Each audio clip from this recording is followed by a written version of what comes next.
So as mentioned for our course, we will be using the trading environment Anaconda.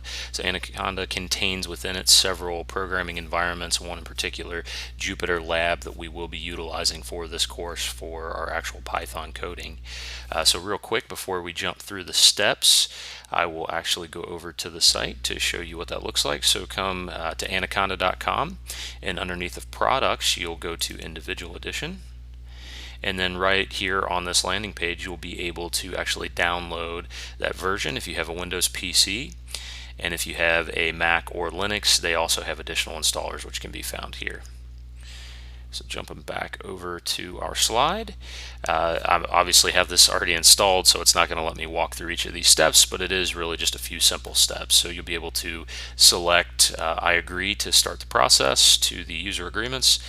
You can pick who you'd like to install just for your individual user or for all users if you have multiple on your computer.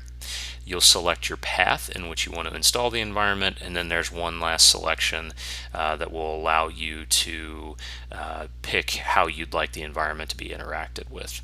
So for myself, I leave both of these unchecked as it's my only environment that I use on this current laptop for training purposes.